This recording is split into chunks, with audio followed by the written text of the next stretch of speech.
Bună, dragilor! Bine ați venit sau revenit pe canalul meu de YouTube. Eu sunt Georgiana și azi mă gândeam, mă prezint de nou pentru că, poate sunt oameni noi pe acest canal de YouTube. Și azi mă gândeam să facem un haul. Mi-a dat o mini-comandă pe Shein.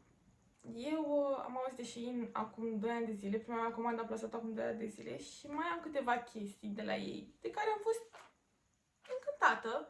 De aceea am mai plasat încă o comandă și acum, pentru că știam că raportul calitate-preț este unul ok, bunișor, îmi place. Unele produse au materiale destul de ok. Comanda a venit în mai puțin de 2 săptămâni. Transportul a fost gratuit pentru că am depășit acea sumă pentru care ai transport gratuit. Și cu ce să încep? Cred că mai întâi o să vă arăt accesoriile și după hăinuțele pe care le-am luat. Pentru că o să le și probez. Să vedeți cum vin. O să încep cu sucele de telefon, care sunt bine. Asta deja am desfăcut-o. Am rupt-o. Am și probat, pentru că mi s-a părut așa drăguță. Nu am putut să rezist tentației. Dacă vreți să vedeți și codul. Bine, oricum o să vă inserez, nu știu, în partea asta sau în partea asta. Văd cum o să editez. O să vă inserez și o poză cu prețul și cred că și codul apare acolo. Așa este husa. So cute. So cute. E așa eleganțică. Acum aș proba o gen, v-aș arăta cum vine pe telefon, dar eu mă filmez cu telefonul. Eu cu el fac vlogurile. Și nu știu, mi-a plăcut tare mult cum arată. Ce-i drept, ultima dată când am fost să-mi iau carcasă pentru telefon în mall, am fost cam dezamăgită de modelele pe care le-am găsit. Erau toate simple, adică erau huse de toate culorile, găseai toate culorile, dar ca și modele chiar sunt așa un pic dezamăgită, pentru că nu găseai modele de genul. Asta e a doua husă pe care mi-am luat-o. Am zis să profit, dacă tot la comandă, să iau și câteva huse. Asta e a doua husă, care mi-a plăcut la fel, extrem de mult. Asta a fost un pic mai scumpă față de aceasta. Cred că a fost undeva la $4 sau euro. Nu, euro, pentru că eu am plătit în euro comanda. Așa arată. Și interior. Deci, nu știu, mi s-a părut foarte interesante. Și treacă mergă. Deci acolo. Așa, și mi-am luat încă o husă. Am zis totuși să nu. Inițial în coș mi-am pus, cred că, 20 de modele de huse pentru telefon. Și mi-a fost tare greu să renunț la ele. Eu zic că am făcut niște alegeri destul de bune și foarte drăguțe și foarte elegante pentru telefonul meu. Asta e plină de urme. Nu știu, ce nu-mi place la husa asta e că dacă cum pui mâna, iată, cum pui mâna se văd amprentele, se văd urmele. Asta nu-mi place. Ea e foarte drăguță. Dați la depărtare, e foarte drăguță, foarte elegantă. Tot la fel a fost undeva la 2 euro și ceva. Cred, parcă. Să nu mint. Și mi-a plăcut că era simplă, neagră și cu aceste detalii aurii. Altfel, mi se pare interesanțică, elegantă. Da, deci de acum, când o să vreau să-mi schimb husa pentru telefon, cred că știu de unde o să-mi iau. În continuare. Bun, ne mai luăm niște accesorii. Tot la fel, aveam mai multe accesorii puse în coș, dar am zis să nu exagerez. Pentru că nu este cazul. O să încep cu acest lănțișor.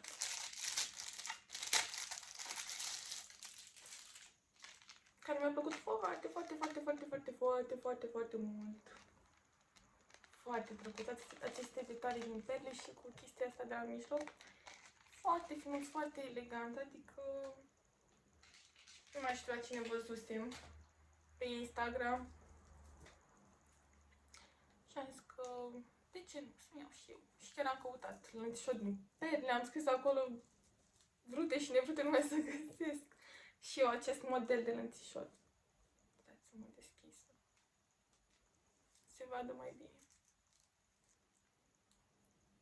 Așa vine pe gât. Nu e drăguț? Doamne, deci l ador. Abia aștept să-l port.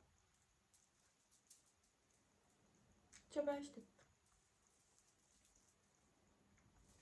De altfel, adică accesorile oricum au costat puțin.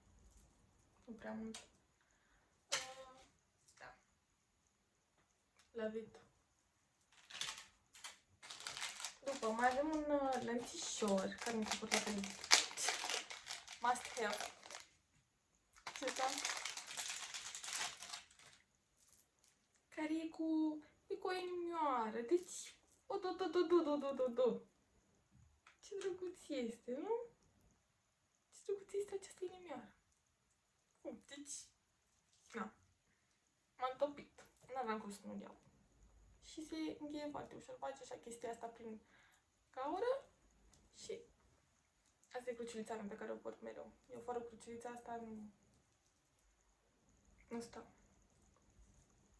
Cred că am de mulți ani oricum, peste 7 ani, puțin, nu stop. Nu există să o dau jos. Sau poate doar la evenimente, cred că am mai dat-o jos. Dar de obicei eu port tot timpul. Da, și cam așa vine și lănțișorul acesta. Sper că sunt toate bine, dar așa vine. Îmi țipim pe scaun. Fătuț. Ia să vedem. Mai pot să mă dau jos? Da. Super. Super, super, duper. Așa. Și mai am încă un lănțișor. Nu mai știu cât a costat ceea ce este, sincer să fiu.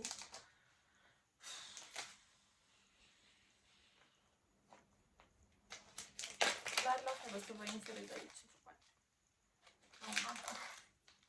Și prețul lor, da. Deci, n-ai cum. N-ai cum. Eu voiam normal să-mi dau comandă de pe Splendor, cred. Nu mai știu exact. De un lănțișor de genul, bine, un pic mai gros erau, cu piețele mai mari. Eu și de ruși pe mână. Așa este.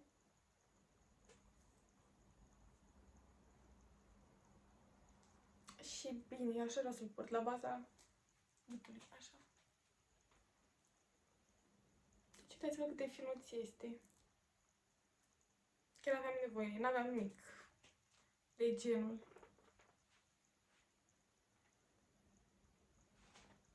Foarte drăguț, foarte elegant.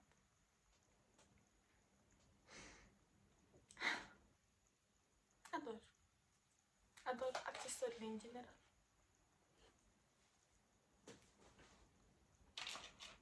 Ei, uite așa face o fată fericită.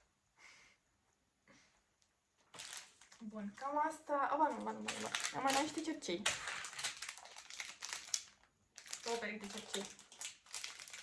Pentru că la fel nu aveam ceva în genul eleganței. Eu cercei am, nu prea port. Aceștia cred că sunt singuri cercei pe care îi port zilnic. Și doar la diverse evenimente ce îmi schimb cercei. În rest, zilnic, doar cu aceștia mă vedeți. Nu prea... Deci, asta este prima pereche de cercei. Se vede? Sclipesc foarte, foarte, foarte frumos, foarte tare. Ador. Hai să vedem și cum e. Sau, hai că scot de aici, că se vede mai bine în partea asta.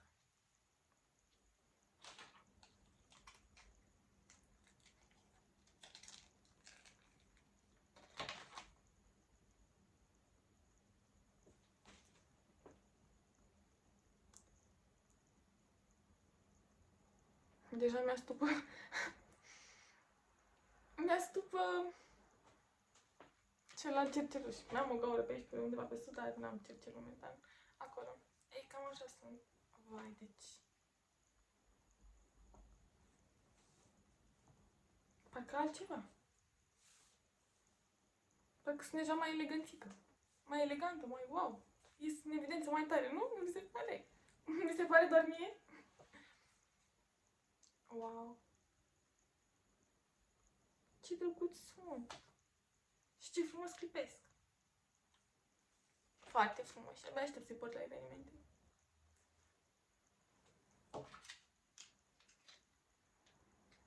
Pentru că, cum am spus, de obicei port doar pe acestea de auz. Și a doua pereche de cercei pe care mi-am luat-o sunt tot ceva în genul, numai cu un pic mai mici. Se și vede că acestea sunt mai mari și acestea sunt mai mici, mai finuți. Mi s-a părut că sunt ok. Ca și mărime de să pot să-i port de zi cu zi. Așa, ia să vedem și cum vin aceștia. Știu că m-am dat groaznic cu ruj.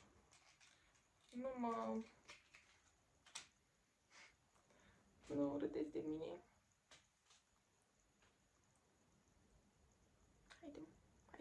Haidem. Chiar mi-am... Aba nu i-am acoperit. Ia uitați ce frumos e.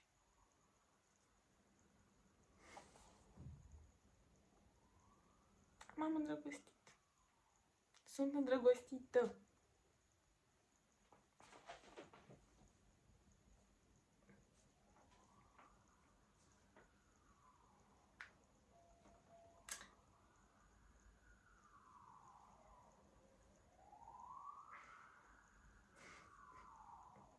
Iubesc. Deci chiar sunt foarte mișto accesoriile de pe Shein.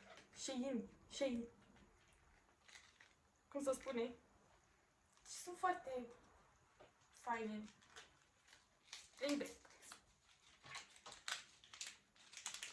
Chiar o să mă iau. Sincer. Accesorii puse de telefon, chiar da. La haine, de fapt și haine, că și astea sunt mișto. Așa. Trecem la hăinuțe. Bun, să trecem la hăinuțe. Primul lucru pe care vreau să-l arăt este această bluziță.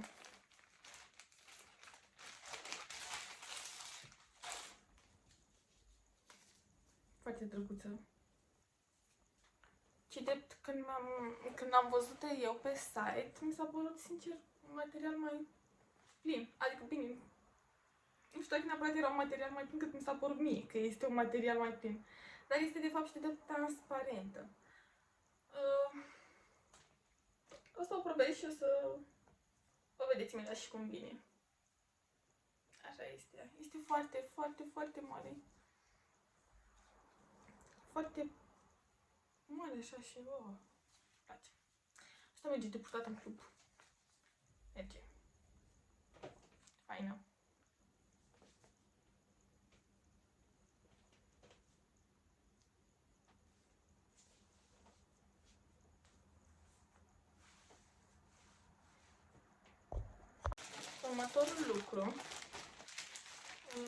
Următorul lucru e această bluziță scurtă, cropped, are niște detalii aici în față. Materialul, să știți că e chiar mișto.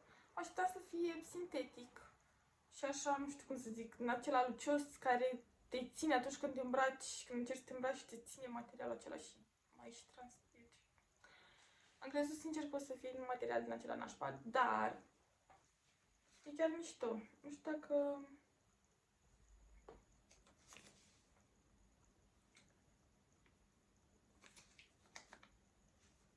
Da, bine, scrie poliester 95%, 5% elastan.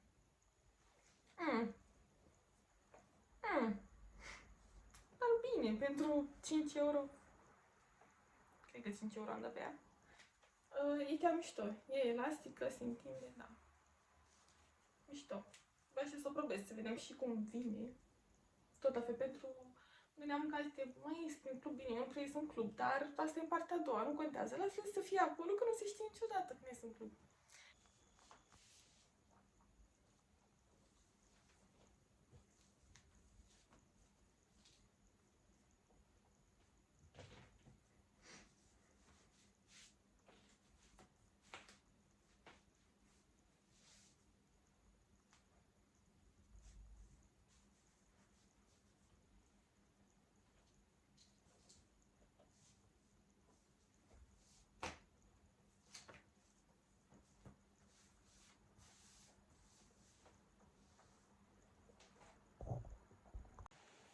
De aceea mi-am mai luat și o fustiță care vine așa, e gen decupată aici, neagră, are și tot felul un decupaj jos pe picior. E dintr-un material, sincer să fiu, nu prea place, pentru că am probat-o pe aceasta, nu prea se așează așa cum mă așteptam eu să se așeze. E sexy în felul ei. Are un fermoar la spate. Materialul e... Ia să-ți un pic să vedem. Cred că scrie.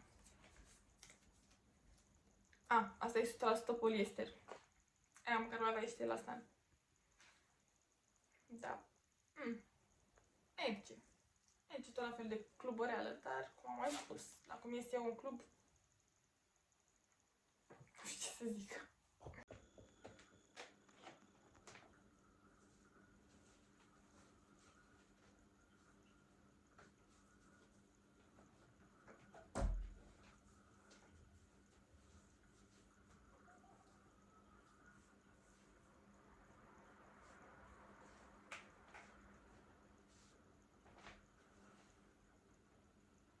Bun, și mi-am mai luat și două perechi de colanți de sală.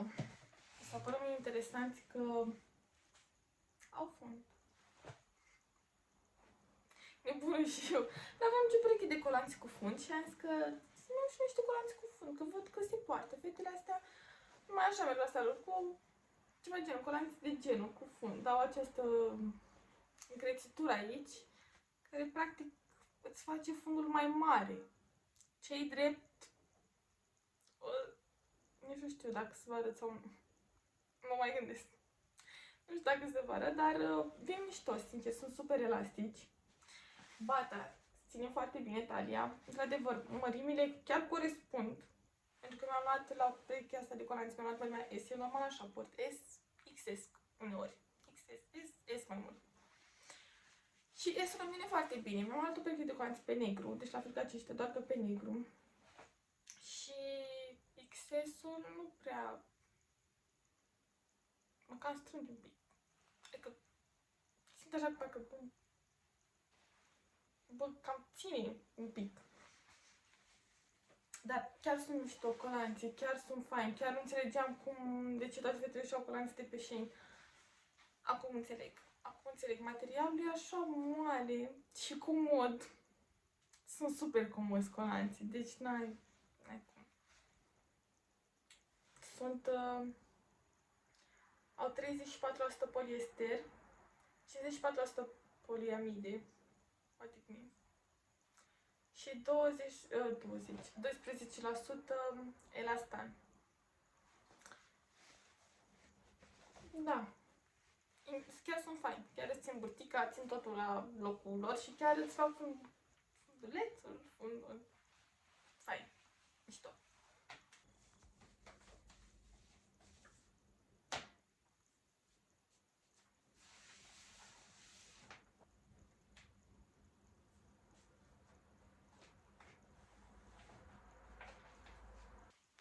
Iar aceștia sunt colanții pe care mi-am luat în față de negru. Eu am zis că sunt același model, dar de fapt și de drept nu sunt chiar același model, pentru că știu că am luat separat. Da, nu sunt la fel. Au alt fel de model pe picior. Dar în ceea ce privește spatele, sunt da, la fel. Tot pentru a-ți face fundul mișto. Acestea mi se pare așa un pic ca dresuri. Dresurile acelea, știți, acele dresuri groase, într-un material așa gros de, nu știu, 60-80 la 80 den. Ei, așa se simt și panții aceștia. V-am spus, sunt XS și parcă mă țin așa un pic. O să vă arăt și cum vin.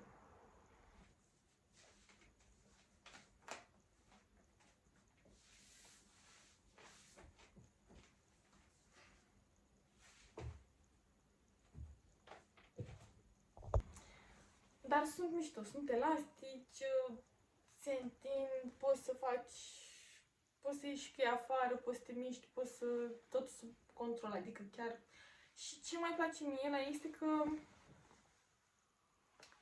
sunt transparenți.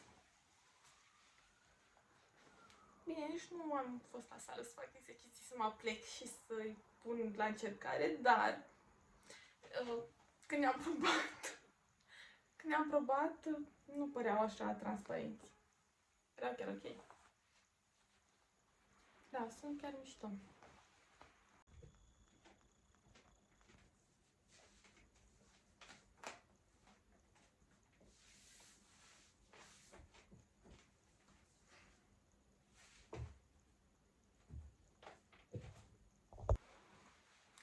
Și vreau să vă mai arăt, nu face parte din comanda asta, dar mi-am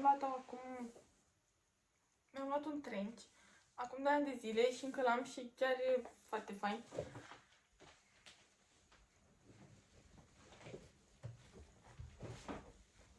Acesta e cu mărimea S, are și cordon și chiar vine super mișto pe mine.